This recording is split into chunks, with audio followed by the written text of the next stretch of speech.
सम्मिलितं येन तस्मै श्रीगुरवे नमः। नमो महावदन्याय कृष्ण प्रेम प्रदायते कृष्णाय कृष्ण चैतन्य नामने गौरतुषे नमः।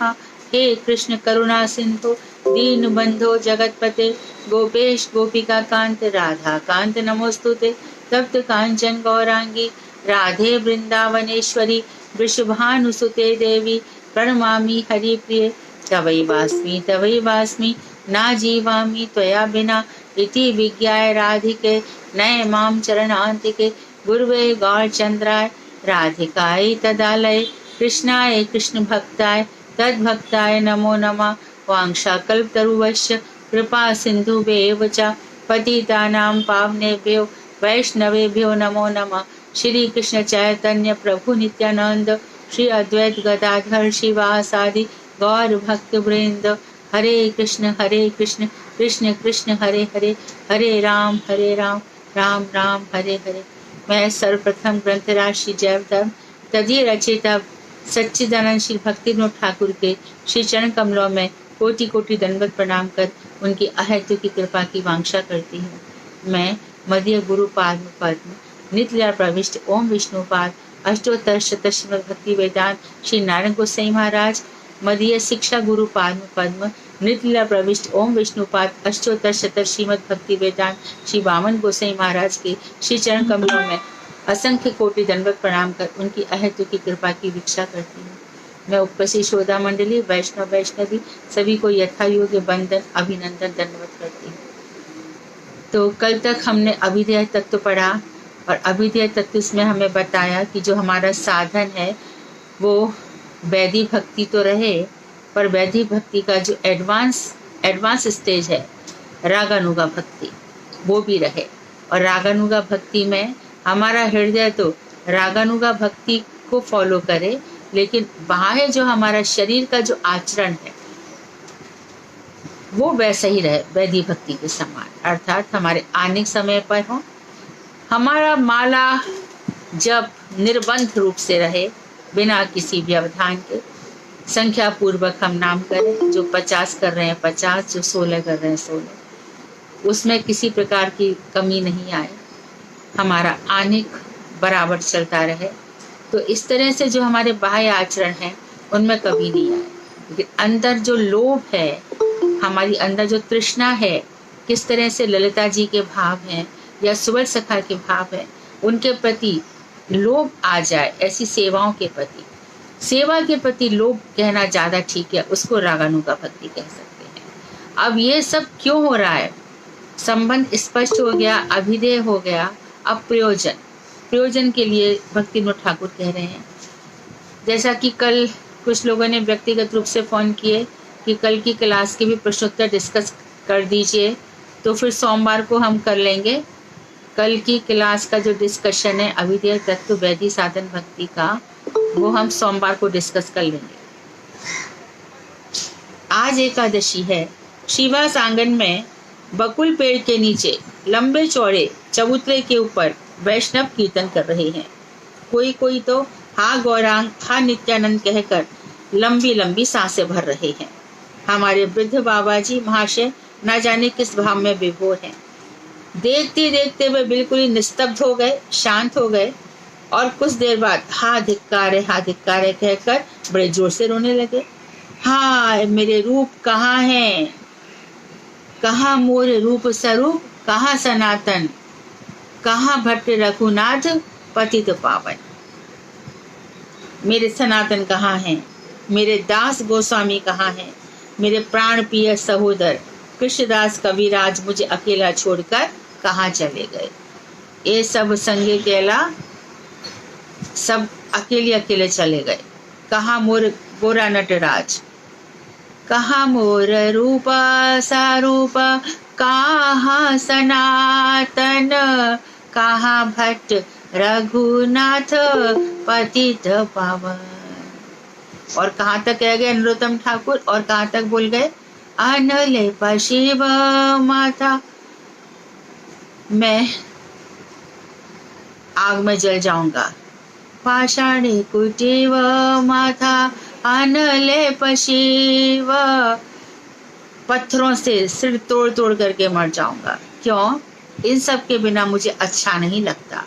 सच्ची बात तो ये है कि जब तक साधु संग नहीं हो कुछ भी नहीं अच्छा लगता। भक्ति भी तभी अच्छी लगती है जब साधुओं का संग हो। भक्ति भी तभी आगे बढ़ती है जब साधुओं का संग हो। भक्ति तभी रसमयता को प्राप्त होती है जब रसज्ञ साधु साथ में हो, नहीं तो भक्ति बड़ी मुश्किल हो जाती है। साधु संग सर्व शास्त्र कहे और ले लव मात्र साधु संग सर्व सिद्धि है। लव मात्र एक क्षण साधु का संग भी मिल जाता है तो सारी सिद्धियां हो जाती हैं। तो साधु भी कौन सा? जो पूरा की पूरा रागात्मिका भक्ति से युक्त है, जो रागानुगा भक्ति कर रहा है।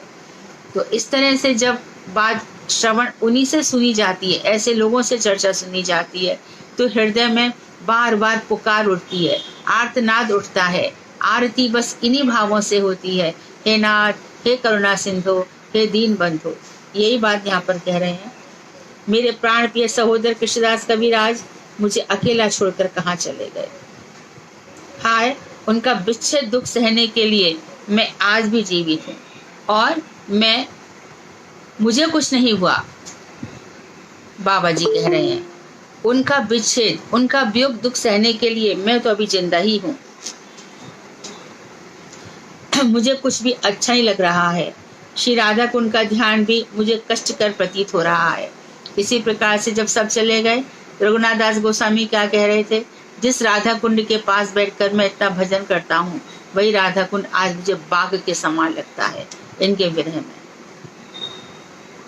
रूप सनातन दर्शन देकर मेरे विकल प्राणों की रक्षा करें। उनसे विच्छेद होने पर भी मेरे प्राण नहीं निकले, मुझे धिक्कार है। इस प्रकार कहते कहते वे आंगन की धूल में लौटने लगे।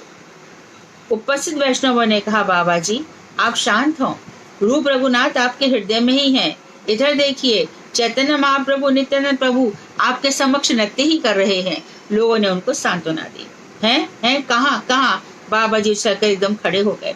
सामने श्री चैतन्य महाप्रभु, श्री नित्यानंद प्रभु, श्री अद्वैताचार्य, श्री गदाधर और श्री निवास आदि भक्त जनों को कीर्तन करते देखा। ये सभी महाभाव में विभोर होकर नृत्य कर रहे थे।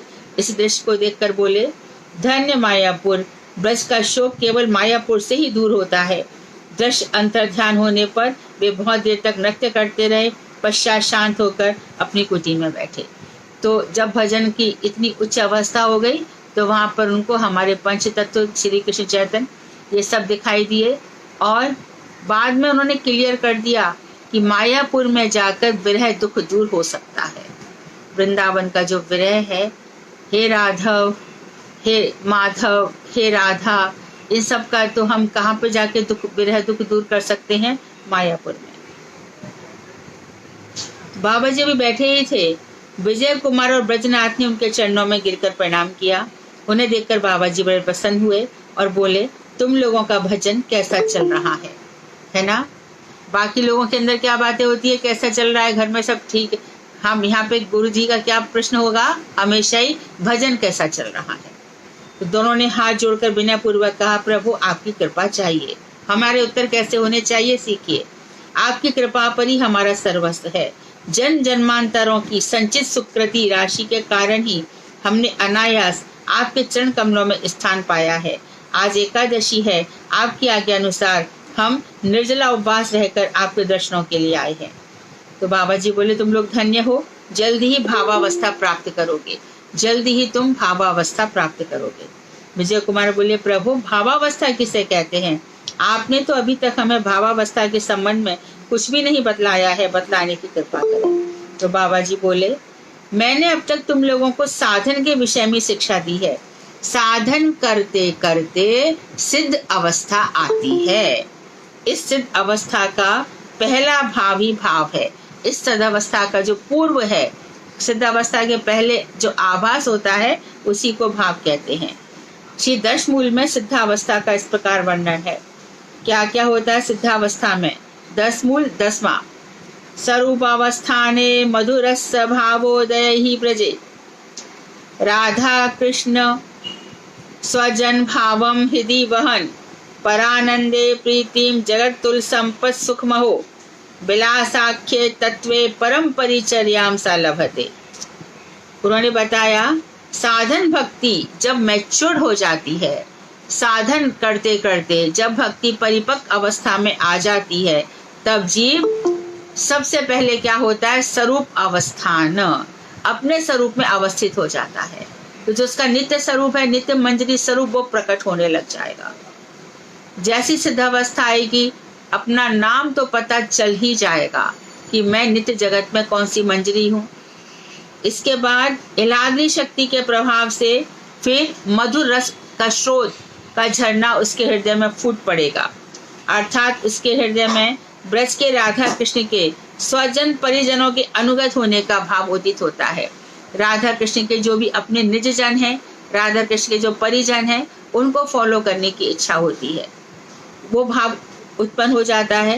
क्रमशः जगत में अतुल संपत्ति, सुख और विलासाख्य परानंद तत्व की सेवा भी उसे प्राप्त होती है। और ये भी उन्होंने बता दिया कि जब ऐसे भाव आ जाते हैं तो क्रमशः जगत में अतुल संपत्ति भी उसको प्राप्त हो जाती है और विलास नामक परानंद तत्व की सेवा भी उसे प्राप्त होती है, परंतु जीव का इससे अधिक कोई और लाभ नहीं है। तो यहाँ पर जगत का भी ले लिया, तो इस समय निश्चित रूप से सबको नारायण गोसाई महाराज याद आए होंगे। नारायण गोसाई महाराज की यही अवस्था देखने को आई। जगत में अतुलनीय संपत्ति सुख मिला। गुरुदेव 96 ईयर्स तक गुरुदेव के पास कोई दूसरा आश्रम नहीं था। अवश्य ही वृंदावन का रूप सनातन गौड़िया मठ बना था, और वो मेरे ख्याल से 85-86 में जगह जैसे तैसे मिली थी। और उसके बाद तीर्थ महाराज उसको बना रहे थे, लेकिन उसके बाद अंतिम 96 ईयर्स में, 96 में जब गुरुदेव 96 ईस्वी में जब गुरुदेव इधर आए थे बॉम्बे, और बॉम्बे से गए थे, उसके बाद अतुल। तो इसका ये मतलब कोई ना समझ ले कि क्या तीर्थ से भाव आया, जब भी योग माया जिसका जो प्रकट कर दे, उसमें भी आगे कभी बता देंगे कि ऐसा नहीं है कि जो बहुत उच्च भाव में रहता है उसके पास अधूर सुख संपद हो, कभी कभी योग माया स्वरूप भी छुपा के रख सकती हैं, ऐसा भी आगे बताएंगे। तो अतुल संपद सुख मिलता है, विलासाख्य परानंद तत्व की सेवा। और जो तुलसी जी की आरती में हम आजकल गाते हैं ना, विलास कुंजे दियो बास, मेरा जो बास है वो कहाँ पर हो, विलास कुंज में। क्या मैं राधा कृष्ण का रति विलास देख सकूं? तो नित्य जगत में विलास आख्य, विलास नामक सेवा प्राप्त होती है, यानी कि जो राधा कृष्ण की सेवा है, परानंद तत्व की सेवा, विलास नाम। तो भगवान राधा कृष्ण की सबसे सुंदर सेवा क्या है, रति विलास, उसमें अधिकार मिल जाता है सिद्ध अवस्था में। अब जीव को इससे बढ़कर लाभ कुछ भी नहीं है। इस श्लोक में प्रयोजन रूप प्रेमावस्था का ही वर्णन है। प्रेमावस्था की प्रथम अवस्था बता रहे हैं। जब प्रेम आएगा तो हमारे हृदय में प्रथम अवस्था क्या होगी बता रहे हैं। प्रभु कहा को जीवा कथम इदम चित विश्वमिति वा विचारेतानर्थान हरि भजन कृत शास्त्र चतुराः अभेदाशाम धर्मान सकलम अपराधम परिहरन हरे नाम आनंदम पिबती हरिदासो हरिजन ही। अर्थात कहा कृष्ण, प्रभु कहा कृष्ण कौन है, मैं कौन हूँ, यह चित अचित विश्व क्या है, इन विषयों का विवेचन कर जो हरि भजन में लग गया है, शास्त्र में जिसकी जो बहुत कुशल हो गया है, शास्त्र का निचोड़ क्या है, शास्त्र में सार वस्तु क्या है, साथ ही असार वस्तु क्या है, और अभेद की आशा, शास्त्र विषय में कुशल व्यक्ति अभेद की आशा, समस्त प्रकार के धर्म अधर्म और अपराधों का वर्जन कर सत्संग में रहकर अपने को हरिदास का समझते हुए हरि नाम आनंद का आस्वादन करते हैं। तो अभेद की आशा छोड़ देते, कोई ये नहीं समझता कि मैं ही ब्रह्म हूँ, शिवोहम शिवोहम सोहम सोहम, अहम ब्रह्मास्मि, ये सब चीजों की बिल्कुल आशा नहीं रहती, हम भगवान के हैं। तो ऐसे हरिनाम आनंद का आस्वादन करते हैं। यह 10 मूल जो हमने 10 भक्तिविनोद ठाकुर कह रहे हैं, ये बहुत ही सुंदर संग्रह किया मैंने। श्रीमन महाप्रभु की सारी शिक्षाएं इस 10 मूल के गागर में सागर की भांति भर गई है, जैसे गागर में सागर भर दिया जाता है। तो बोले कि अच्छा, तो मुझे आप 10 मूल का संक्षेप में जो महिमा है वो बता दो। तो बाबा जी बोले सुनो, मैं 10 मूल की महिमा बताता हूँ। संसेव्य 10 मूलम वै हेत्वा अविद्यामयं जनाः भाव पुष्टिं तथा तुष्टिं लभते साधु संगताः। इस 10 मूल का सेवन करने से सबसे पहला महिमा ये है कि जीव की अविद्या रूपी रोग बिल्कुल एकदम दूर हो जाता है, जड़ से ही दूर हो जाता है, बिल्कुल उन्मूलित हो जाता है। अविद्या नहीं रहती। अविद्या पंचपर्वा है, राग, द्वेष, अभिनिवेश, अस्मिता, अविद्या, अस्मिता, मैं, मेरा, राग, द्वेष, अभिनिवेश। तो ये पांचों की पांचों पर्व निकल जाते हैं, पांचों गाछें खत्म हो जाती हैं। और उसके बाद साधु संग द्वारा भावों की पुष्टि होती है। तो हमारे जीवन में साधु मिल रहे हैं, उनकी सुंदर सुंदर कथाएं मिल रही हैं, उससे पोषण हो जाता है। यानी पहले अविद्या दूर होगी, मैं मेरा दूर होगा, किसी से नफरत नहीं होगी, किसी से चिढ़ नहीं होगी, मन कहीं भी हमारा अभिनिविष्ट नहीं होगा, किधर भी भगवान को छोड़ करके किधर भी मन नहीं लगेगा। उसके बाद फिर क्या होगा, एकदम हृदय शुद्ध हो जाएगा। फिर यहाँ पे भावनाएं आएंगी, भावनाओं की पुष्टि साधु कथाओं से होगी, और फिर पुष्टि होगी और तुष्टि, मन बड़ा संतुष्ट हो जाएगा। गीता में भी कहा है, संतुष्ट सततम योगी यतात्मा दृढ़ निश्चया। जो व्यक्ति, जो योगी, योगी मतलब जो मुझसे जुड़ गया है, जो हमेशा संतुष्ट रहता है और जिसकी आत्मा दृढ़ निश्चय वाली है। तो बाबा जी ने कहा कि प्रभु ये अपूर्व 10 मूल हम सबके गले का कंठार बने, हम सबको याद हो जाए, 10 मूल के जो चीज़ें हैं हमको याद हो जाए। हम लोग प्रतिदिन इस 10 मूल का पाठ करें और श्रीमन महाप्रभु को प्रणाम किया करें। अब कृपया भाव तत्व को विस्तार से समझाइए। तो बाबा जी ने कहा कि यदि प्रेम को सूर्य मान लिया जाए तो प्रेम रूप सूर्य का अंश शुद्ध सत्व विशेष रूप तत्व ही भाव है। यदि तुम समझो कि सूर्य है और सूर्य को तुम प्रेम मान लो, तो सूर्य का जो अंश है शुद्ध सत्व विशेष रूप तत्व, शुद्ध सत्व जो है सूर्य का अंश, जिससे कि सूर्य इतना उज्जवल होता है, इतना प्रकाशवान होता है। तो जब हृदय में भाव आ जाता है, तब जीवा पर जैसे कि वाणी होती है, अंदर का हृदय भी शुद्ध होता है और बाहरी जगत को भी प्रकाशित होता है। तुलसीदास जी कहते हैं कि जब मन इस अवस्था में पहुंच जाता है, तो जैसे कि देहली पर दीपक रख दिया जाए तो अंदर भी उजाला होता है और बाहर भी उजाला होता है। इसी प्रकार महापुरुष जहाँ भी बैठते हैं, उनकी वाणी से सूर्य के समान जगत को आलोकित करने वाली कथाएं इसलिए निकलती हैं क्योंकि अंदर शुद्ध सत्व भाव जाग गया है।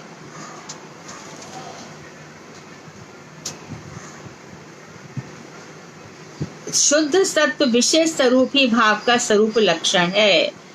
शुद्ध सत्व विशेष, शुद्ध यानी अब शुद्ध सत्व को भी समझ लो कि माया के 3 गुण होते हैं, सत्वगुण, तमोगुण, रजोगुण। तो ये माइक गुण नहीं है भाई कि तुम एक साफ सुथरे इंसान हो, किसी के प्रति कपट इत्यादि नहीं है, ना ही किसी से ममता है, ना ही किसी से राग द्वेष है, संग विवर्जित हो, नहीं।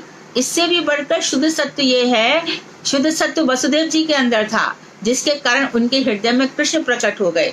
वसुदेव शुद्ध सत्व विशेष आत्मा है। तो शुद्ध सत्व प्रकट हो जाएगा, प्रेम, भगवान से प्रेम होने लगेगा। तो शुद्ध सत्व विशेष स्वरूप ही भाव का स्वरूप है।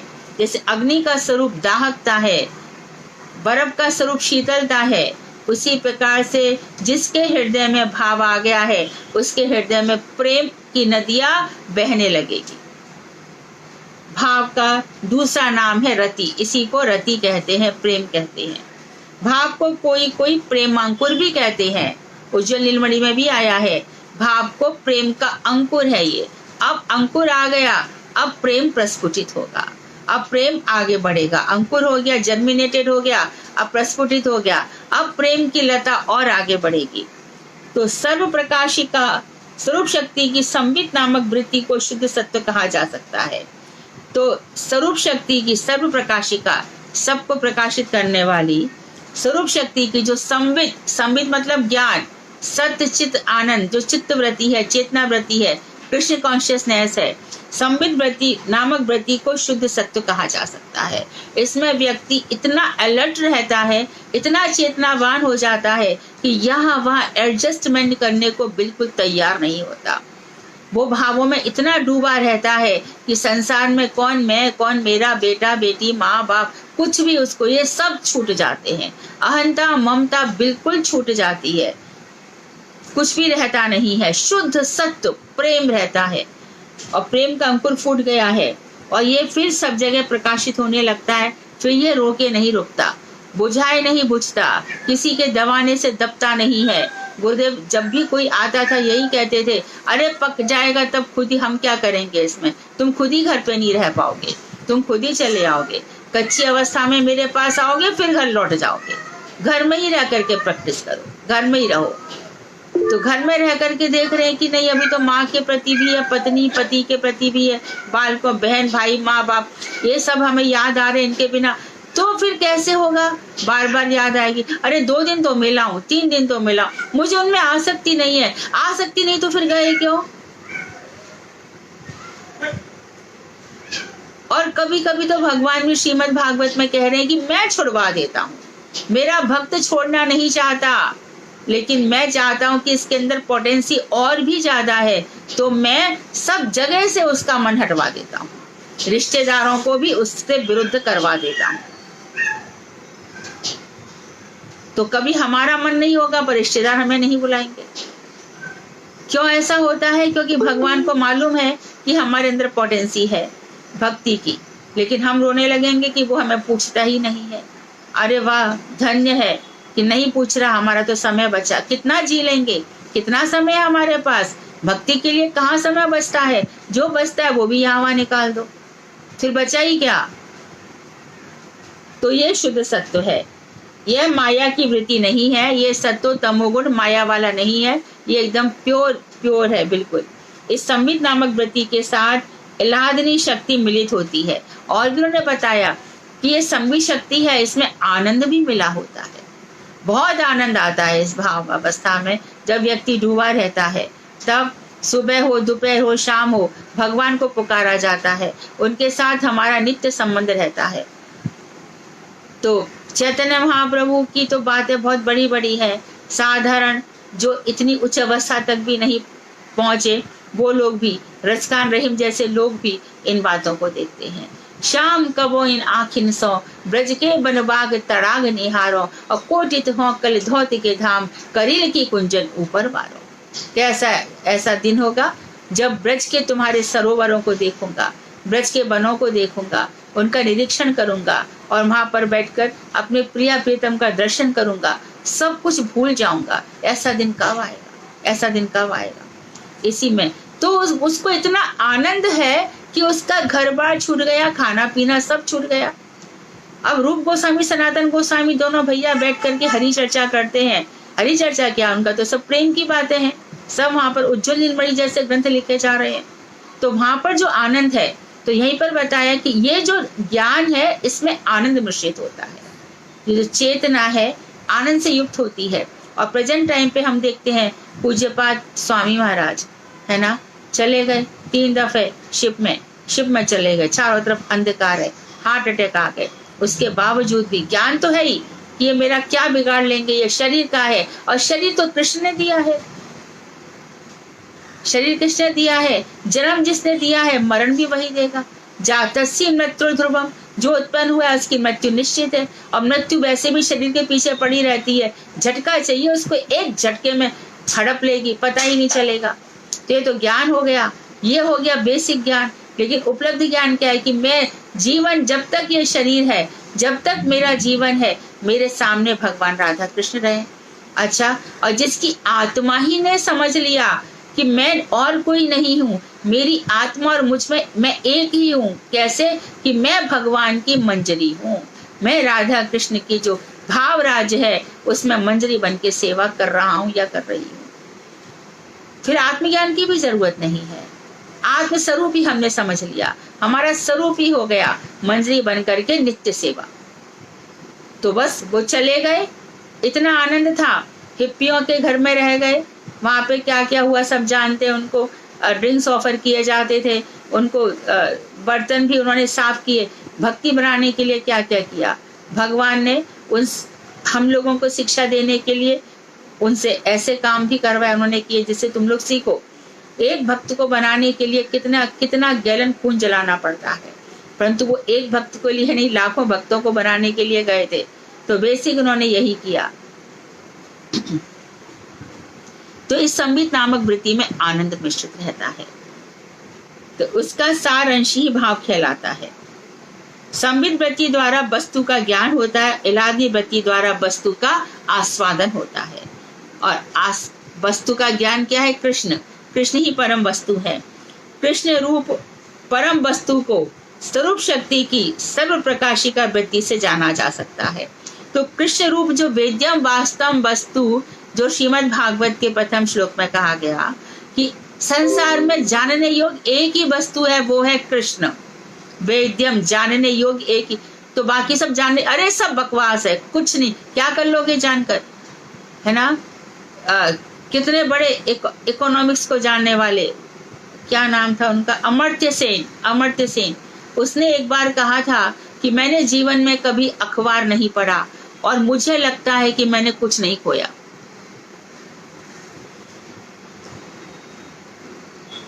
तो जितने भी संसार के ज्ञान है जिनको हम डीपली प्राप्त करना चाहते हैं वो सब बेकार है, उनमें कोई रस ही नहीं है, नीरस है और जानने योग्य भी नहीं है, चाहे वो केमिस्ट्री वाले हों, चाहे मेडिकल संबंधी हो या कुछ भी हो। और आपने, हम सब ने भी देखा जब कोरोना हुआ था, लाखों प्रकार के ज्ञान आए, लाखों प्रकार की चीजें आई, लेकिन जिसको जाना था गए, जिसको रहना था रह गए, और जिसको और जाना है तो रशिया यूक्रेन उसके माध्यम बन गए। तो ये सब संसार में चलता रहेगा। हमको कैसे बचाना है इस जगत से, और कैसे जो समय दिया गया है, पता नहीं भगवान कौन से प्रारब्ध का क्या खोल डाले। ये तो निश्चित है कि प्रारब्ध अप्रारब्ध संचित जितने भी क्रियामान कर्म सब भगवान के नाम से नष्ट हो जाते हैं, फिर भी बहुत ऊपर अवस्था तक तो जाना होगा ना। तो कृष्ण परम वस्तु हैं, उन परम वस्तु की स्वरूप शक्ति की सर्व प्रकाशिका वृत्ति से जाना जाता है। उन्हें जीव शक्ति की संबित वृत्ति से नहीं जाना जा सकता। तो उसको कैसे जा सकता है? स्वरूप शक्ति की सर्व प्रकाशिका वृत्ति। तो स्वरूप आ जाता है, भाव जब जागृत हो जाता है, वो अब जो भाव प्रकाशित करेगा उस समय जो कृष्ण को जानेंगे और अपनी इस शक्ति से जो कृष्ण को जानेंगे, उसमें जमीन आसमान का अंतर है। सुखदेव गोस्वामी जब कथा कहेंगे, मरण शैया पर तो है परीक्षित, 7 दिन में तो मर जाएंगे, बिल्कुल फैक्ट है, सामने सच्चाई सामने खड़ी है, बिल्कुल नेकेड रूप में एकदम। और उस समय भी सुखदेव गोस्वामी एकदम ध्यान मग्न है, भावावस्था में, सिद्धावस्था में, कभी चतुर्भुज नारायण का दर्शन कर रहे हैं और कभी भगवान श्री कृष्ण का अवतारों का वर्णन करते। प्रथम स्कंद में अवतारों का वर्णन, द्वितीय स्कंद में अवतारों का वर्णन, तृतीय में अवतारों का वर्णन, फिर बात करते करते दशम स्कंद में आ। बता दो पहले परीक्षित, समझ लो ये सर्ग क्या है, ये मनवंतर क्या है, ये विसर्ग क्या है, पशु पक्षियों की सृष्टि क्या है, ये नरक क्या है, ये तुम समझ लो सब अच्छी तरीके से। अजामिल का उपाख्यान समझ लो, पुरंजन उपाख्यान समझ लो, ये हमारे शरीर के 9 द्वार कैसे हैं, इनको समझे बिना कोई रास्ता भी नहीं है। क्या होगा इनको जानकर? यही होगा, बार बार कीड़े मकोड़े की तरह आते रहोगे। तो इतना उच्च ज्ञान है, इसको प्राप्त करके बस इन सब से बच जाओगे। अरे कब तक विषमय संसार में रहेंगे, अमृतमय संसार। तो ये अमृतमय रस ये सब कब होंगे? जब हमारे हृदय में शुद्ध सत्व की सर्व प्रकाशिका वृत्ति का उदय हो जाएगा, तब प्रयोजन समझ में आएगा। कृष्ण वस्तु को इन नेत्रों से अप्राकृत वस्तु नहीं, प्राकृत गोचर, अदोक्षज भगवान इंद्रियों से नहीं जाने जा सकते, वो आध्यक्षिक नहीं है, इंद्रियों के अंतर्गत नहीं है। जब भगवान हमें ऐसी कोई वृत्ति दे देंगे तब जाकर के हमें इन आंखों से गुरु जी के और कृष्ण के दर्शन होंगे। ना तो हम गुरु जी को समझ सकते हैं, ना कृष्ण को समझ सकते हैं। गुरु जी की बातों पर भी प्रश्न उठाएंगे, जैसा कि मैं एक दफे बताया भी था कि मानो कोई हम पूछे आपकी अनुभूतियां क्या है, तो हमारी पोटेंसी ही नहीं है उन अनुभूतियों को समझने की, और अधिकार इतने ऊंचे ऊंचे रखते हैं। जिन संतों महात्माओं के पास जाते हैं और फिर उनकी महानता समझ में नहीं आती, फिर उन्हीं के विषय में मजाक बनाते हैं और कैलकुलेशन करते हैं, ये ऐसा है, ये वैसा है, ये अरे क्या क्या हमारी ताकत है? नहीं, हमारी क्षमता नहीं है महापुरुषों को, महाभागवतों को जानने की। अब कोई कथावाचक क्या करेगा?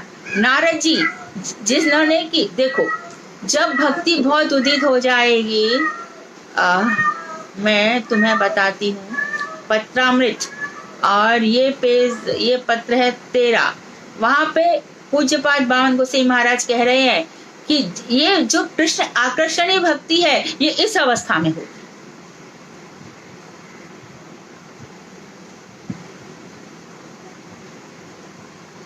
इस अवस्था में होगी। तो भगवान की कृपा या भक्त की कृपा द्वारा जब जीव के हृदय में स्वरूप शक्ति का आविर्भाव होता है, तभी जीव के हृदय में स्वरूप शक्ति की संवित वृत्ति काम करती है। संवित वृत्ति ज्ञान शक्ति, ऐसा हो चेतना शक्ति, ऐसा होने पर ही चित्त जगत का ज्ञान प्रकाशित होता है। तब चित्त जगत समझ में आता है क्या है, अचित जगत समझ में आता है, शरीर समझ में आता है, आत्मा समझ में आती है, अन्नमय कोश, प्राणमय कोश, मनोमय कोश, आनंदमय कोश, विज्ञानमय कोश, ये सब समझ में आते हैं। पग पग पर उपनिषद विद्या, आत्म विद्या अपना स्वरूप दिखलाती है, प्रकट करती है। ये देखो, और ये देखो भगवान फिर किस तरह से चतुर्भुज नारायण है, किस तरह से वो द्विभुज श्याम सुंदर शिखंड मौली, उनके दर्शन होते हैं। अरे औरों की तो बात छोड़ दो, वल्लभाचार्य जी जब रूप गोस्वामी के पास गए तो उन्होंने कहा यदि कोई गलती वलती हो तो मुझे दिखा लेना, मैं करेक्शन कर दूंगा। जीव गोस्वामी को समझ में नहीं आया, वल्लभाचार्य जी भी रूप गोस्वामी को समझ नहीं पाए।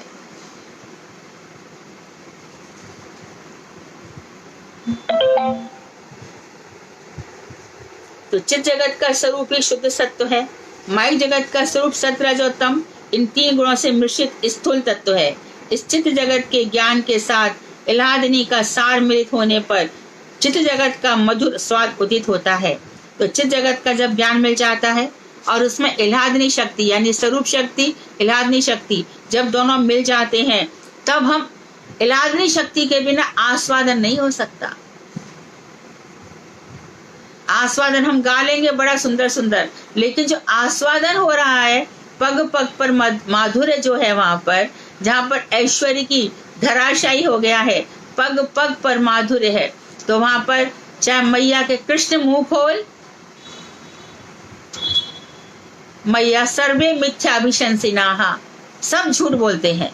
दाऊ भैया भी झूठ बोलते हैं, हाँ दाऊ भैया भी झूठ बोलते हैं, देखो मेरा मुंह देखो। तो वहां पे क्या हुआ, क्योंकि यशोदा जी स्वरूप शक्ति, संवित वृत्ति, इलाहादी वृत्ति, और भगवान श्री कृष्ण ने देखा इसके यशोदा माँ के अंदर ये सब है, तो दिखा दिया कि देख माँ, पूरा ब्रह्मांड तो मेरे अंतर्गत है, मैं मिट्टी क्या सब कुछ ही मैं ही सब कुछ मेरे से ही निकला है। तो इन कथाओं का रसास्वादन कौन करते हैं? तभी तो इतनी बढ़िया बढ़िया टीका लिखते हैं। इन रस का स्वादन करते हैं सनातन गोसाई पाद, जीव गोस्वामी पाद, चक्रवर्ती ठाकुर, प्रभुपाद जी, और ये लोग इन टीकाओं की व्याख्या करते हैं, ये लोग रसास्वादन करते हैं। चक्रवर्ती ठाकुर कहेंगे जयति तेधिकाम जन्मना ब्रज शयत इंदिरा शश्वदत्र ही। भागवतकार कहते हैं कि ये ब्रज, लक्ष्मी जी जब से जन्मना तुम्हारा जन्म हुआ है, ये ब्रज धन्य हो गया है ना। जयति तेधिकम जन्मना ब्रज, जन्म से ये ब्रज, दैत इंदिरा शश्वदत्त ही। तो लेकिन यहाँ पर जो हमारे टीकाकार है उसका कुछ और ही अर्थ कर देंगे कि अरे कन्हैया तू धन्य हो गया है जो इस ब्रज में आ गया है। तव कथामृतम तप्त जीवनाम कविभिरीडितां कल्मषापहम्। तुम्हारी कथा अमृत स्वरूप है, ये सीधी सादी बात है। राधा जी ने ये श्लोक कहा है चक्रवर्ती ठाकुर के अनुसार। 8वां श्लोक राधा रानी के द्वारा कहा गया है गोपी गीत में। अच्छा, लेकिन हमारे जो रसिक टीकाकार है वो क्या अर्थ करेंगे? अरे कन्हैया, जिसने भी तेरी कथा सुन ली है वो जीते जी ही मर गया। तब कथा अमृतम, जिसने सुन लिया वो कहीं का भी नहीं रहा, ना घर का ना घाट का, कहीं का भी नहीं रहा। तो टीकाकारों की व्याख्या जो क्या है? परम चेतना, रसास्वादन हो रहा है, आस्वादन की बात है। जो साधन लोगों का, इन बातों को सुनना भी हमारे भाग्य की बात है, सौभाग्य की बात है। इनका आस्वादन होना और भी बड़ी बात है। तो आस्वादपूर्ण रूप से उदित होने पर यह प्रेम कहलाता है। तो ज्ञान भी हो, चेतना भी हो, और जब ये और आस्वादन हो, जब ये पूर्णता को प्राप्त होता है, यही भावांकुर क्या बन जाता है, भावावस्था क्या बन जाती है? प्रेमावस्था। और यही मनुष्यों का चरम प्रयोजन है, साधकों का।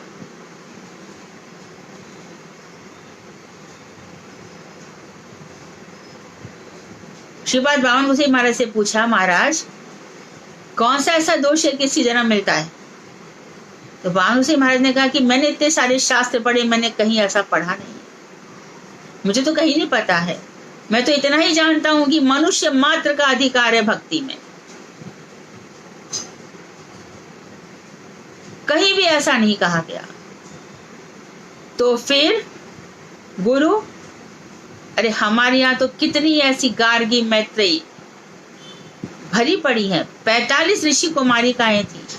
तो तुम लोग कभी मत समझो कि मैं स्त्री हूँ। हमारे गुरुजी ने कभी भी हमको स्त्री नहीं माना, कभी कभी सोचा ही नहीं कि स्त्री है। जैसा सबको सिखाया वैसे हमको सिखाया, जैसे सब बैठते थे वैसे हमको बैठाया। संग साथ में भी बैठने तो कभी भी यही नहीं कहा कि ये हमारे उसके पास नहीं बैठना, हमारे पास। जैसा रहा वैसा ही रहा, कभी भी उनकी भेंट में आया ही नहीं। तो आप लोग अपने को अंडर वैल्यू क्यों करते हो? आपको नहीं समझ में आता है तो पत्रामृत निकालो, सारी चीजें पढ़ लो, उसमें सब कुछ स्पष्ट लिखा है। और ये कहा जो भेद ऐसा करेगा वो पापी है, तुम लोग नहीं हो।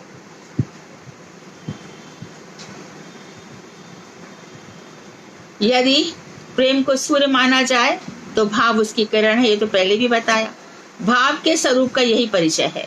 भाव की विशेषता यह है कि वह जीव के हृदय को पवित्र कर अतिशय मसृण अर्थात कोमल बनाता है। तो जीव कैसा हो जाता है? बिल्कुल बाल सुलभ। कहते हैं ना, इन महापुरुषों के मुखार बिंद पर बाल सुलभ मुस्कान बनी रहती है। क्यों? Face is index of feelings.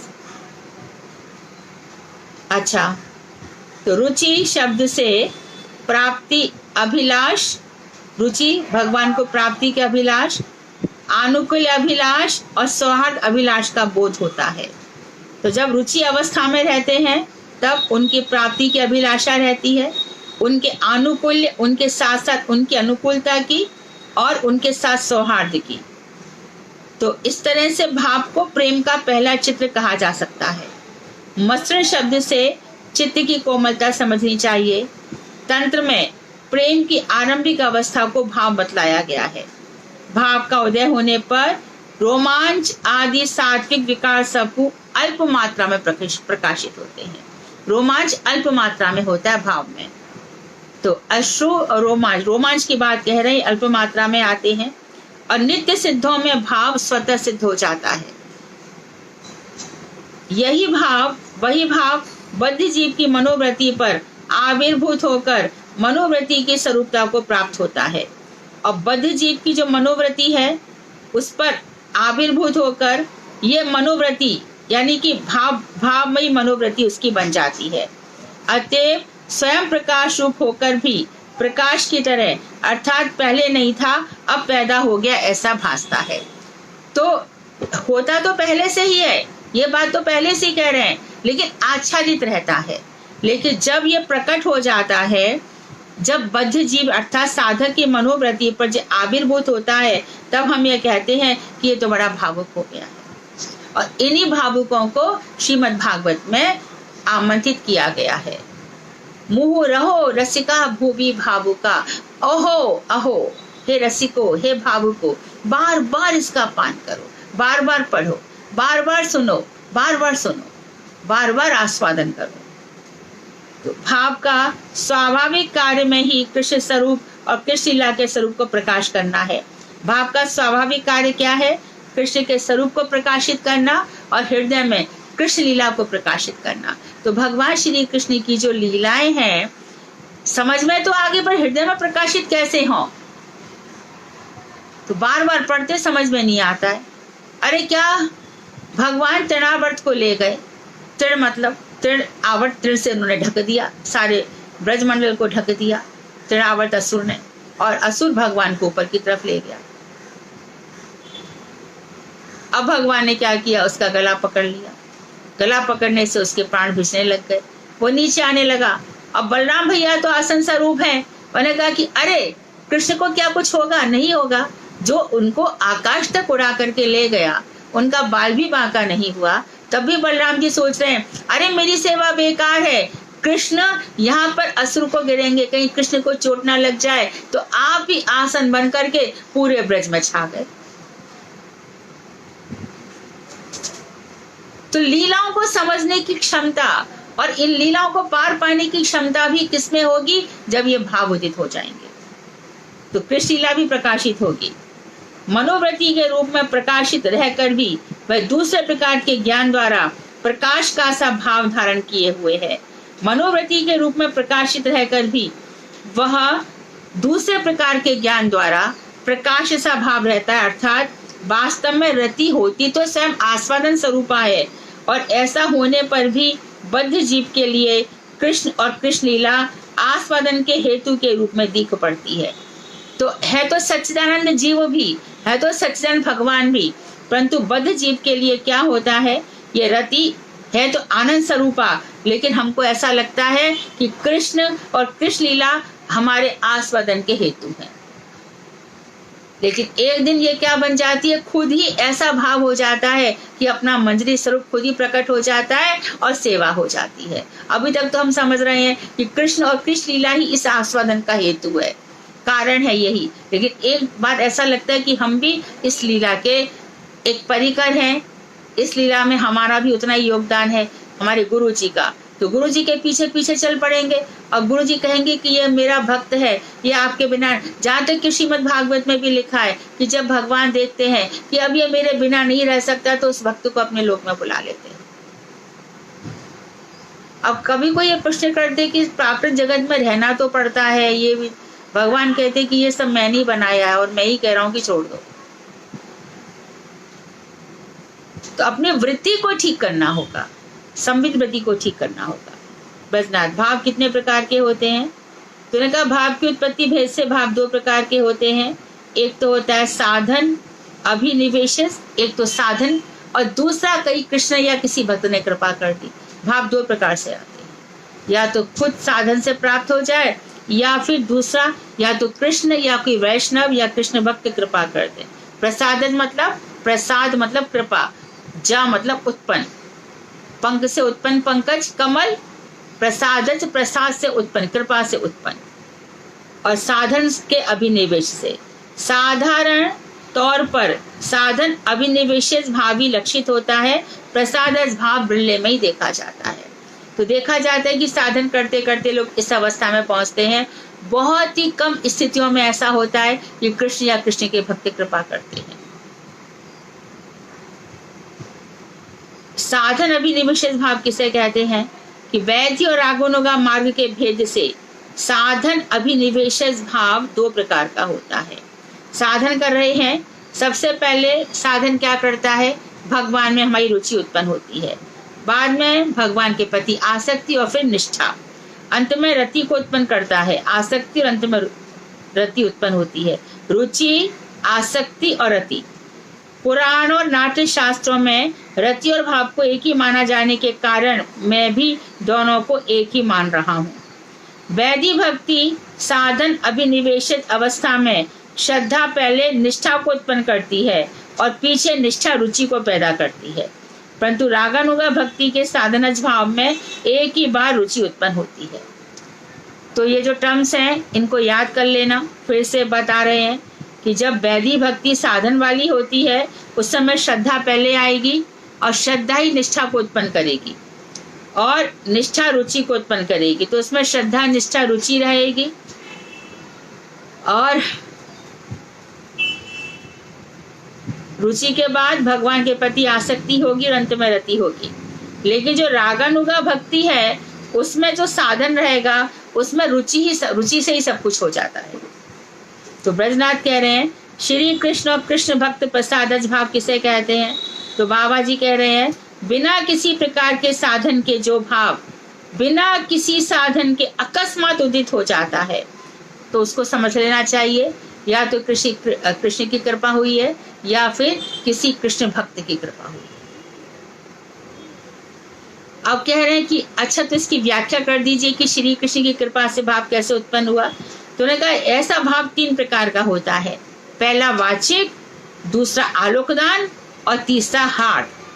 Krishna किसी ब्राह्मण पर कृपा करते हुए बोले, हे द्विजेंद्र, हे ब्राह्मण श्रेष्ठ, सर्वश्रेष्ठ मंगल को प्रदान करने वाली, पूर्ण आनंद से युक्त, अव्यभिचारिणी, बिना किसी व्यवधान के अविच्छिन्ना मेरी भक्ति तुम में उदित हो। ऐसा कहते ही उसके हृदय में भगवान की वाणी की कृपा से यह भाव उत्पन्न हो गया। ये हो गया वाचिक प्रसादन। गुरुदेव कभी कहते राधा दास से उदित हो, आ जाएगा। गुरुदेव की ये तो इच्छा है, तुम्हारा मंगल हो जाएगा, हो जाएगा, तुम्हारा कल्याण हो जाएगा, तुम्हारा अशेष कल्याण हो जाएगा। एक बार मेरे ससुराल वालों ने मेरी खूब कंप्लेंट कर दी, दिन भर इसी में लगी रहती है, दिन भर इसी में लगी रहती है। महाराज जी को क्रोध आ गया, क्रोधाविष्ट में बोले, अरे तुम लोग हमारे सामने इतना बात करते हो, हमारे सामने तो ब्रह्मा भी नहीं आ सकता। और फिर बोले भावावेश में बोले, अरे मेरी बेटी जहां भी जाएगी वहां मंगल करेगी, मेरी बेटी।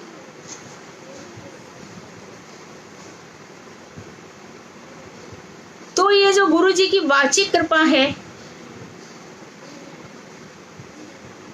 फिर भी हमें इस बात का अभिमान नहीं कर लेना चाहिए। तृणादपि सुनिश्चय नहीं रहेंगे चैतन्य महाप्रभु की श्रोत परंपरा में तो सारा की सारा गड़बड़ हो जाएगा, सब गड़बड़ हो जाएगा। वो जरूर है कि कभी कभी मन निराश ना हो तो गुरु वैष्णवों की वाणी को याद करना चाहिए, परंतु इतना याद रहे कि जब तक हम में ये चैतन्य महाप्रभु के जो शिक्षाष्टक है इसमें पूरा की पूरा अभिनिविष्ट नहीं हो गए तब तक कल्याण की संभावना भी नहीं है। चेतो दर्पण मार्जनम भव महादावाग्नि निर्वापणम, ये जो 8वां श्लोक है। तृणापि सुनीचे तरोपि सरुष्णा अमानी ना मान दें, स्वयं अमानी रहकर सबको सम्मान देना है। तो ये है भगवान श्री कृष्ण की वाचिक कृपा। अब वन में रहने वाले ऋषियों ने आज से पहले कृष्ण को कभी नहीं देखा था। आज कृष्ण का दर्शन करते ही उनके हृदय में भाव उत्पन्न हो गया। यह हो गया कृष्ण की कृपा का प्रभाव, यानी आलोक दान। देखने मात्र से, आलोक मतलब देखना, देखने मात्र से जो कृपा बरसी है ये आलोक दानस कृपा है। भगवान के दर्शन से, भगवान की वाणी से, और अंतःकरण में जो प्रसाद उदित होता है उसका नाम हार्द भाव है। ऐसे कैसे? अंतःकरण में ना तो वो देखा गया है ना बोला गया है, हृदय का जो भाव है। इसके लिए कह रहे हैं अंतःकरण में जो कृपा उदित होती है उसका नाम है हृदय का भाव, हार्द भाव। हार्द भाव का उदाहरण श्री शुक आदि भगवत भक्तों के जीवन चित्र में पाया जाता है। श्रीमन महाप्रभु के अवतार में ये तीनों प्रसाद हम देख रहे हैं, कई स्थानों पर दिखाई देते हैं। श्रीमन महाप्रभु को देखकर असंख्य लोगों को भावोदय हुआ था। ये आलोक दानस कृपा थी। जगाई मगाई आदि को वाचिक प्रसादस भाव प्राप्त किया था और जीव गोस्वामी आदि ने आंतर प्रसादस भाव उत्पन्न किया था। और लीला, वैसे तो जीव गोस्वामी स्वामी गुण मंजरी है, लेकिन लीला दिखाया कि भगवान चैतन्य महाप्रभु इसका जीव गोस्वामी से विशेष मिलन नहीं हुआ था, लेकिन हृदय से कृपा बरसाती थी। जब रघुनाथ भट्ट गोस्वामी आ गए थे वृंदावन में, तो उनके पास श्रीमद महाप्रभु ने स्वर्ण अक्षरों से लिखी हुई भागवत भिजवा दी थी। ये बड़ा भागवत का प्रेमी है। इसके पास ही बैठ करके ये सब चक्रवर्ती ठाकुर के जो गुरु जी इत्यादि है वो आया करेंगे।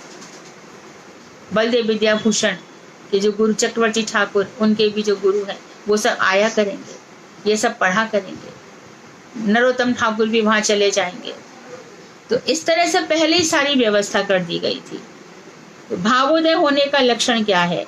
भाव उदय होने पर साधक में सबसे पहले लक्षण देखे कि इसके अंदर भाव है, सबको क्षमा कर देगा, चाहे उसका चिर शत्रु क्यों ना हो। और अव्यर्थ कालत्व, एक क्षण भी व्यर्थ नहीं करेगा। 24 से 24 घंटे भगवान का नाम जपेगा, ग्रंथ पढ़ेगा, गुरु वैष्णवों की सेवा करेगा, मठ मंदिर की सेवा करेगा। विरक्ति, संसार से विरक्ति हो जाए। मान शून्यता, किसी से कोई सम्मान पाने की इच्छा नहीं रहेगी उसके अंदर। आशाबंध, हमेशा उसको कि भगवान मेरे ऊपर कृपा जरूर करेंगे, जरूर करेंगे, जरूर करेंगे, ऐसी आशा रहती है। उत्कंठा, उत्कंठा रहती है, कभी तो भगवान किस वक्त क्या कर दें, ऐसी उत्कंठा रहती है। किसी भी क्षण, कौन सा क्षण सिक्सर हो जाए बाउंड्री के बाहर और देश जीत जाए, ऐसी अवस्था है भाई। किस क्षण ऐसा, हर क्षण उनमें, हर क्षण ऐसा हो, हर क्षण। और नाम कीर्तन, नाम कीर्तने सदा रुचि, कृष्ण के गुणगान में रुचि और कृष्ण की लीला स्थलियों में प्रीति, धाम में वसती। तो वसती, जो भगवान ने जहां जहां लीलाएं की है उनको देखने में रुचि, ये सब लक्षण भावस्था में दिखाई देने लगते हैं। अब एक एक चीज का बता रहे हैं। शांति किसे कहते हैं हमने बता भी दिया, तो भी हम पढ़ते चले जाते हैं। जब क्रोध आ जाए और चित्त में विक्षोभ होना ही चाहिए, ऐसी बात कही गई है, तो भी कोई शांत बना रह रहा है, इसको शांति कहते हैं। शांति को क्षमा भी कह सकते हैं। अव्यर्थ काल तो किसे कहते हैं? समय व्यर्थ ना जाए, निरंतर हरि वचन में लगे रहें। विरक्ति का है, विषय सुखों के प्रति इंद्रियों में कोई रुचि ही नहीं है। विजय, जिन लोगों ने वेश ले लिया है वे अपने को विरक्त कह सकते हैं या नहीं? तो बोले कि देखो, वेश लेना कोई बड़ी बात नहीं है। वेश ले लिया तो क्या हो गया? भाई सनातन गोसाईपाद और रूप गोसाईपाद, क्या वेश लिया? एक सफेद धोती का टुकड़ा बांध लिया, एक ऊपर पहन लिया, एक नीचे पहन लिया। बाहर वेश ये सांप्रदायिक है, ये ठीक है, लेकिन अंदर से सन्यासी बन के रहो। तो वेश एक लौकिक व्यापार है, सांसारिक व्यापार है। हृदय में भाव उदित होने पर चित्त जगत के प्रति प्रबल रूप में रुचि होती है। चित्त जगत, भगवान की लीलाओं के प्रति प्रबल रूप में रुचि होती है, और जड़ जगत के प्रति जो रुचि थी वह धीरे धीरे कम होती जाती है। अंत में जब भाव पूर्ण रूप से प्रकाशित हो जाता है, तब जड़ रुचि एकदम शून्य हो जाती है। इसी का नाम विरक्ति है। विरक्ति तो यह है कि जड़ जगत से रुचि एकदम हट गई, उसको विरक्ति कहते हैं। कौन आया कौन गया, क्या हुआ क्या नहीं हुआ। विरक्ति प्राप्त करने के पश्चात अपनी आवश्यकताओं को कम करने के उद्देश्य से जो वैष्णव वेश लेते हैं उन्हें विरक्त वैष्णव कहते हैं। संसार के जगत में तो 100 ड्रेसेस भी कम है भाई। एक शादी क्या हो गई, 5 दिन का प्रोग्राम है, कम से कम 15 ड्रेस चाहिए।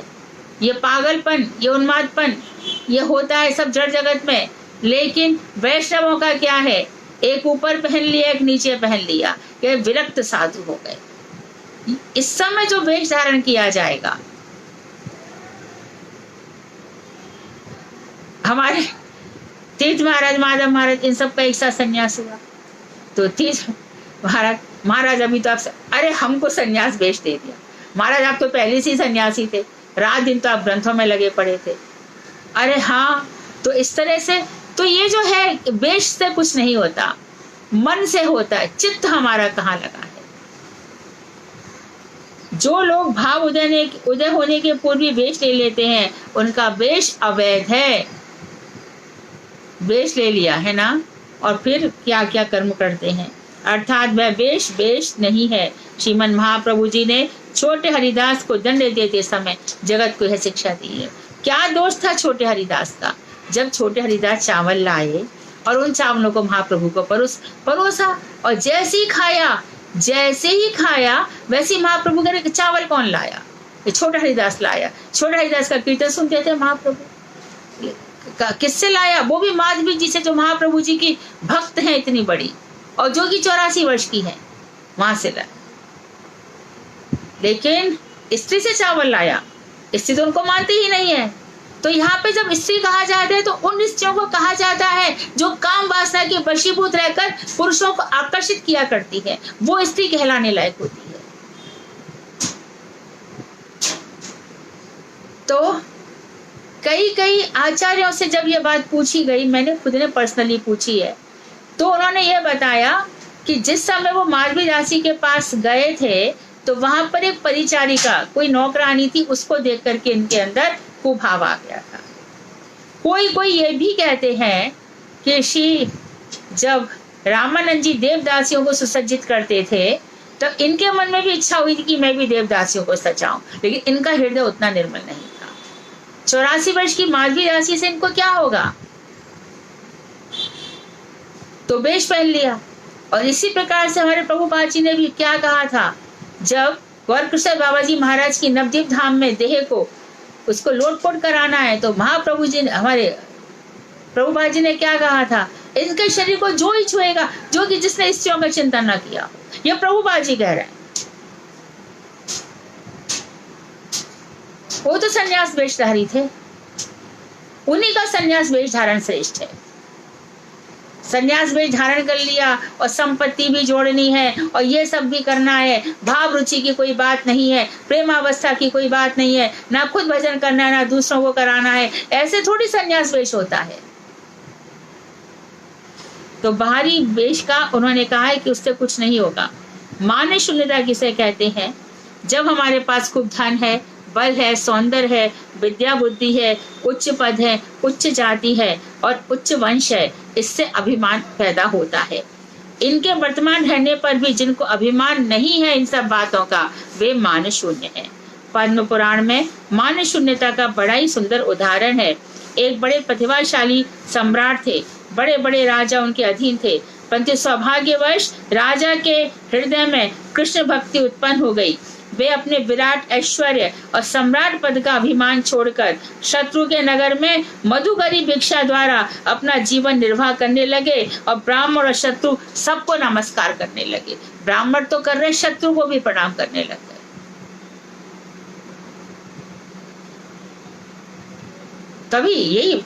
तभी गुरुजी कहते थे, जब भी मठ में कोई आएगा, कोई भी, महाराज जी मैं भी मठ में रहना चाहती हूँ, मधुकरी करेगा, मधुकरी करेगी, वो तो मैंने, तो फिर मठ में क्यों रहना? मैं भी तो मधुकरी करके लाता हूं।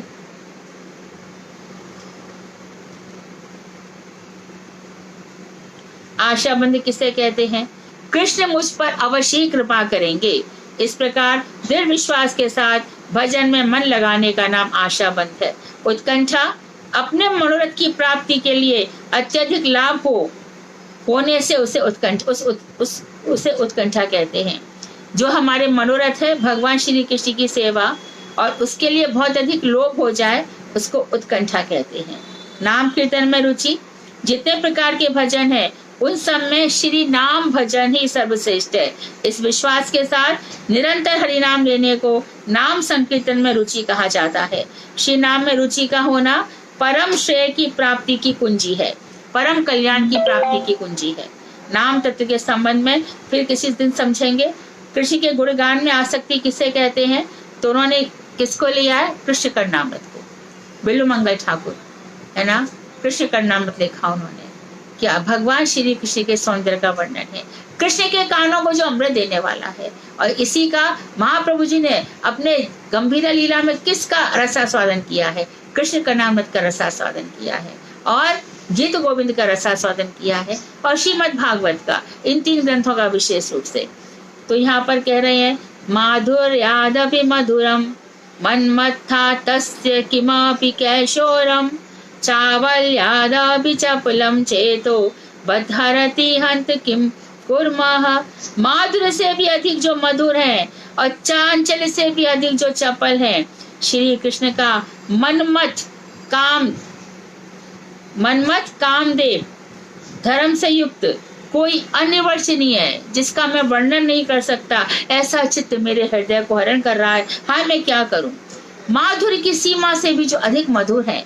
चंचलता भी होती है, पर चंचलता से भी पग पग में चंचल है। बात बात में हंसते हैं, बात बात में उनकी आंखें कहां से कहां चली जाती हैं, बात बात में उनकी भौहें मटकती हैं, बात बात में उनकी घुंघराली अलकावलियां यहाँ से वहां चली जाती है, बात बात में उनकी बनमाला टेढ़ी हो जाती है, कभी सीधी हो जाती है, बात बात में वो हाथ घुमाते हैं, बात बात में वो अपनी जो पहना हुआ है दुपट्टा, उसकी जो फहरान है वो बात बात में लहराइयां लेती रहती है। तो इस प्रकार से मैं उनको देख करके पागल सा हो जाता हूँ, उन्मादित हो जाता हूँ। अरे मैं क्या करूं, मेरे चित्त का उन्होंने हरण कर लिया है। तो श्री कृष्ण की गुणावली का जितना भी क्यों ना सुना जाए, तृप्ति नहीं होती, मन नहीं बढ़ता, और अधिक उसे सुनने की इच्छा होती है, और अधिक। तो ये आसक्ति बढ़ती जाती है। अब पूछ रहे हैं कि कृष्ण, हाँ, मेरी 4 के ऊपर हो गया समय। अरे हाँ, तुम ठीक कह रही हो सुधा जी, थैंक यू।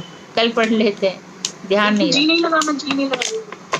हाँ सुधा, ठीक है ठीक है। वांछा कल्पतरुभ्यश्च कृपा सिन्धुभ्येव च पतितानां पावनेभ्यो वैष्णवेभ्यो नमः।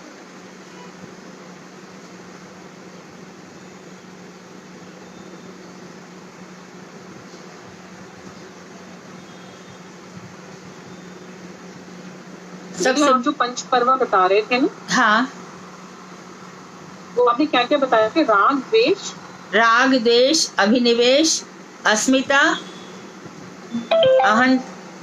अहंता ममता राग द्वेष अभिनिवेश। हाँ, क्या बोल रही है? अविद्या। हाँ, अविद्या में ये आ जाएगा, अहंता ममता अविद्या।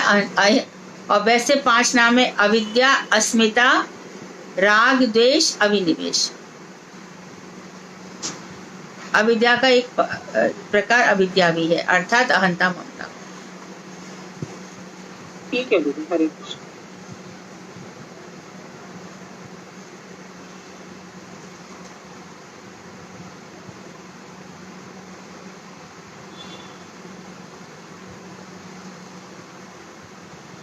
तो सोमवार को ये चैप्टर पूरा करके फिर वो वाला चैप्टर का हम टेकअप करेंगे तो सही रहेगा।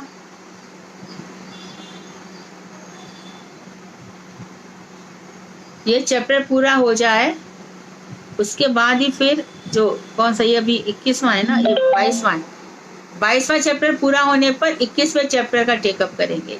एक दिन और दूसरे दिन 22वें का कर लेंगे, ठीक है। वैसे तो ये सीधी सादी बातें चल रही है, इसमें टेकअप की क्या जरूरत है। फिर भी जैसा आप कहें, आई डोंट माइंड।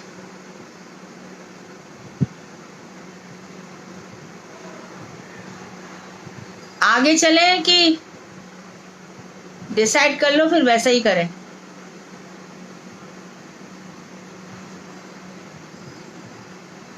मेरे विचार से आप चाहते हैं कि आगे चला जाए। अरे नहीं दीदी, ले लो, चल देख कर ही बोलते हैं, लेकिन मालूम तो पड़ जाता है।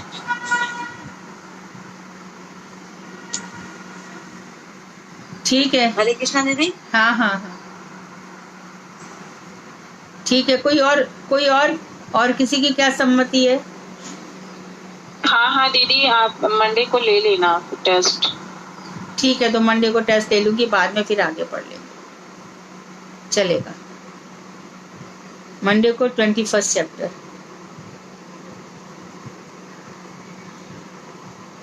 ठीक है। इससे क्या होता है दीदी, थोड़ा रिवाइज भी हो जाती है, और हम दोबारा जो सुनते हैं ना, जो समझ में नहीं आता ना, तो फिर दोबारा सुनने में और समझ आ जाता है। मेरे ठीक है ठीक है। अच्छा ये हो रहा है और पता नहीं, ऐसे तो कुछ आता नहीं है। हाँ हाँ हाँ ठीक है। जी दंडवत प्रणाम। हरे कृष्णा। हरे कृष्णा। कल आपकी आवाज सुनाई नहीं पड़ी थी। नहीं दीदी, सॉरी दीदी, क्षमा करें। हाँ। What is the difference between श्रद्धा, निष्ठा and रुचि? श्रद्धा, निष्ठा, रुचि, आसक्ति, इसके डिफरेंस हैं। श्रद्धा भगवान की कथाओं के प्रति जो साधु संग में इसमें बताया था ना, 21वें चैप्टर में बताया था क्या? बताया था कि नहीं? याद नहीं दीदी। हाँ बताया था उसमें। तो साधु के संग में रहने से श्रद्धा होती है, और निष्ठा पूर्ण विश्वास के साथ, पूर्ण विश्वास के साथ जो होती है। श्रद्धा जब बलवती हो जाती है, विश्रम्भ जो हो जाता है विश्वास पूर्वक, और आसक्ति की बस अब उनके कथा के अलावा और कहीं मन नहीं लग रहा। बेसिक यही है, बाकी टर्मिनोलॉजी में अलग कुछ दे रखा होगा, पर बेसिक भाव यही है।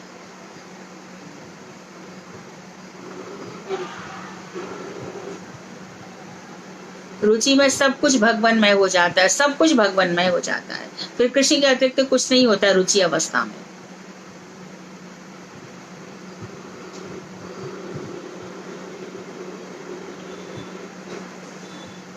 और आसक्ति का तो ऊपर से ही है। डिफरेंस बहुत नहीं है, माइन्यूट डिफरेंस है, स्टेज है, डिफरेंस नहीं है, इसके लेवल्स है और ज्यादा। हरे कृष्णा दीदी।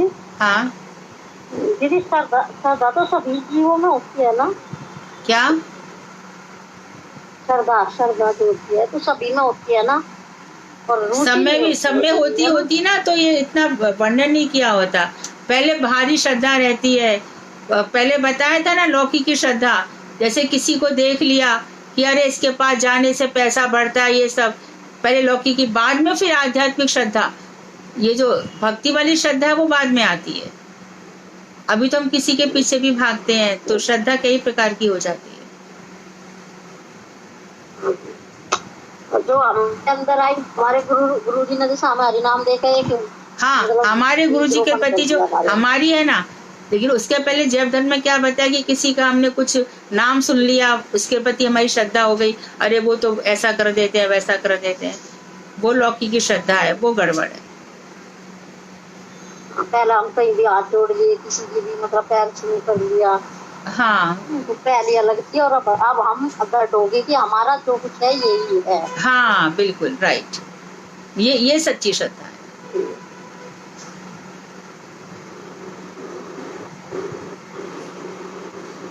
हरे कृष्णा दीदी। हाँ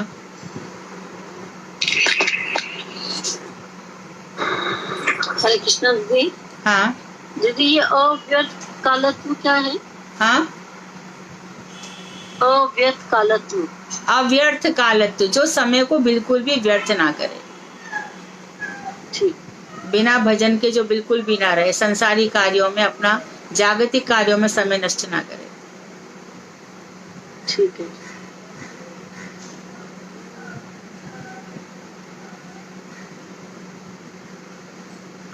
हरे कृष्णा दीदी। रुचि जब रुचि आई, तो रुचि तो ऐसा है ना कि जैसा हरि कथा हो रही, मतलब हमारे हरि गुरु वैष्णव से हम बड़े ध्यान से सुन रहे, तो उसे रुचि बोलते हैं दीदी। हाँ ये रुचि कही जाएगी। जैसा कि अब हमें पता है कि 3 बजे हमारी क्लास आनी। हाँ कथाओं में रुचि। हाँ, और रुचि में क्या होता है कि एकदम कृष्णमयी, सब कृष्णमयी अवस्था हो जाती है, चारों तरफ कृष्णमयी अवस्था ही दिखती है। सुबह प्रसाद बना रही तो भगवान के भोग के लिए, और हाँ कुछ भी ठाकुर जी के लिए करी। हाँ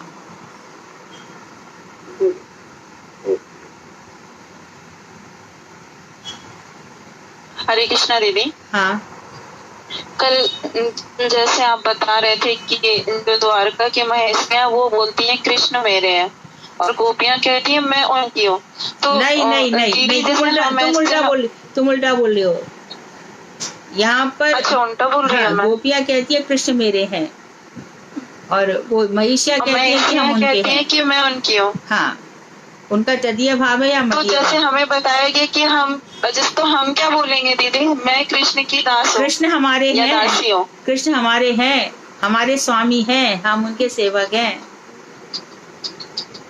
अच्छा, हाँ ठीक है, मेरे को लग रहा उल्टा ही सुन ली, तभी तो मैं सोची एक बार पूछ ही लेती हूँ दीदी से। हाँ हाँ, हाँ ठीक है दीदी, हरे कृष्ण। हरे कृष्ण। जैसे दीदी जी ये बोल रहा कि हम कृष्ण के हैं और कृष्ण हमारे हैं। ये तो मिक्स मैच हो गया। तो ये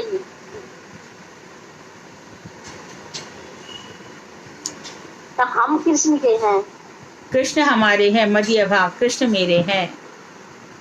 कृष्ण मेरे हैं। मतलब एक जैसा कि हम कह देते हैं कि ये मतलब ये मेरी माँ ये है, बच्चा मेरा है। मेरी माँ है, हाँ ये बच्चा मेरा है। हाँ।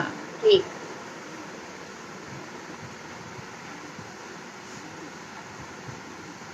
दीदी है वाले शब्द में पूरा दृढ़ आ जाता है कि ये मेरे ही है, किसी और का नहीं है। हाँ, यही ना? दृढ़ता आ जाती, दृढ़ता। हाँ जी दीदी। ठीक है। दीदी तो नाम अभी आपने बताया था। हाँ सॉरी दीदी। हाँ, बोलो बोलो। आप अभी ने बताया था जो बात तीर्थ महाराज जी के बारे में कि वो कितना सरल और सिंपल सा उसका पहरावा था और हाँ। उनका जो बिहेवियर था। तो आपने भी बताया कि जिसको प्यारा होता है वो अपने पास जल्दी बुला देता है।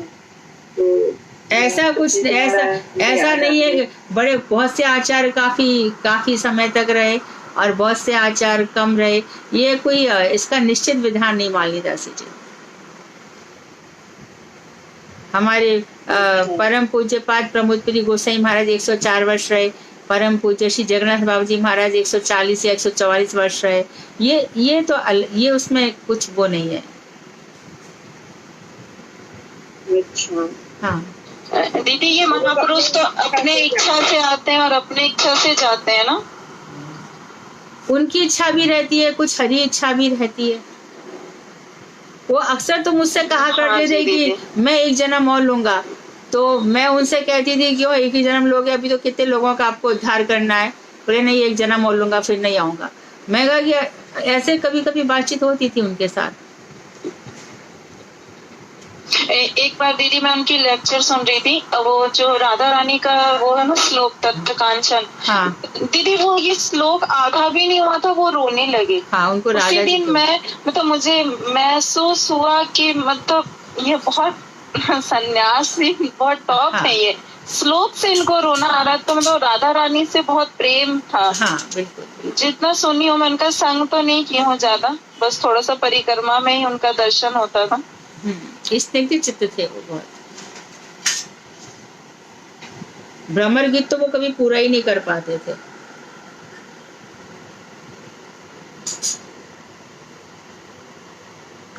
भ्रमर गीत उनका पूरा भी बहुत भाव करते थे। मामगाछी जब मामगाछी में परिक्रमा जाती थी। हाँ हाँ, उस टाइम भी बहुत उनका वो किस वक्त भी कभी भी उनको भावावेश हो जाता था।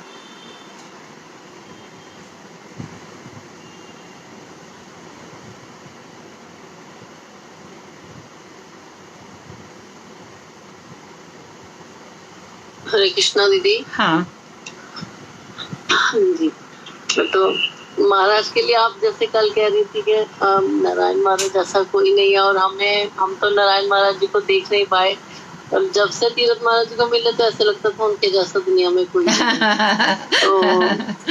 तो अपने हर गुरु के लिए मुझे लगता है हर अपनी ऐसी कुछ लालसा सही है। नहीं, बिल्कुल है। आप सही कह रही हैं, आप सही कह रही हैं। मधुर स्मृतियां प्रोग्राम सुनने के बाद तो नारायण महाराज जी से भी बहुत प्रेम हो गया, क्योंकि बहुत लोगों का वो सुना उनके बारे में। हाँ जी हाँ। तो इतना तो कभी सुन नहीं पाना था। हाँ हाँ। लेकिन सही उससे है। पहले तो मुझे लगता था कि मेरे महाराज के सिवाय कोई ऐसा हो नहीं सकता है दुनिया में।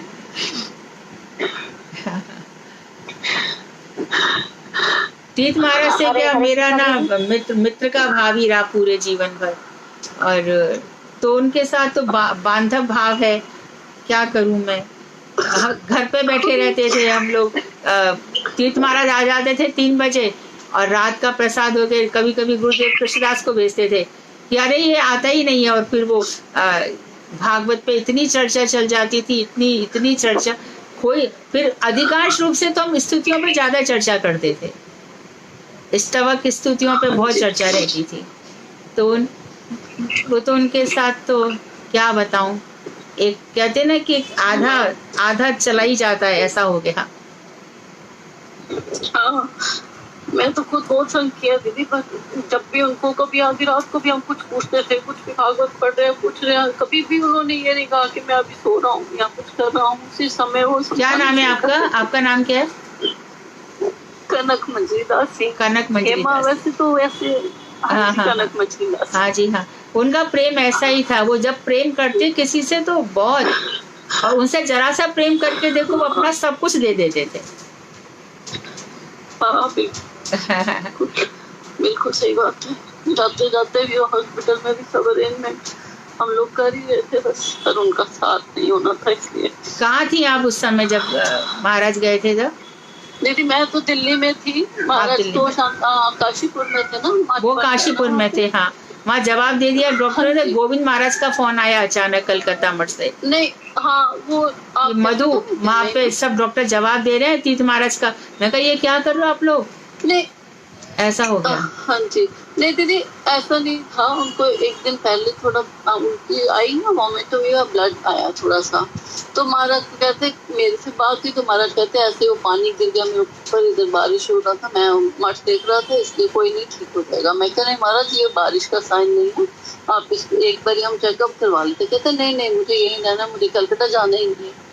तो मैंने कहा एक बार महाराज सिर्फ टेस्ट करवा के वापस आ जाएंगे, जल्दी आने जाने का एम्बुलेंस करेंगे। कहते ठीक, कैसे बोले नहीं और चले गए, मतलब आ गए वहां से कलकत्ता। फिर मेरा भाई संजय अग्रवाल है तो उसने सब अरेंजमेंट करा हुआ था, लेकिन वो बस रात को उनकी वो कमी होती जा रही थी ऑक्सीजन वगैरह। जैसे सुबह 4 बजे उनको हॉस्पिटल ले गए, फिर वहां जाके थोड़ा सा ठीक हुए। वही ना कहते ना दीपक में लौ बढ़ जाती है जब जाने का टाइम आता है, तो बस वो बिल्कुल ठीक से लग गए थे, बस एकदम ही चले गए। वो कार्डियक अरेस्ट हुआ था लास्ट उनको ना।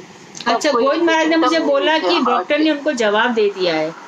ना वो जवाब दिया मतलब कुछ नहीं। उन्होंने पूरा प्रसाद पाया दोपहर को, मंदिर से मठ से प्रसाद आया, उन्होंने प्रसाद पाया, उसके बाद ऐसे वेव करी, बाय किया जैसे ना, तो मतलब उन्होंने उसके बाद उनको कार्डियक अरेस्ट हुआ प्रसाद पाने के बाद। अच्छा, आप उस समय थी क्या जब उस साल नहीं 2018 में गए ना तीर्थ महाराज?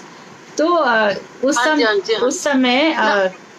उस समय नवदीप में 20 में गए, 2020 में तो नवदीप धाम में, हाँ सुनिए, कोविड हुआ था ना जब राइट वेव आई थी। तो 2020 में जब हाँ जी क्या बोलते हैं इसको, 2020 में जब गौर पूर्णिमा थी ना, हाँ जी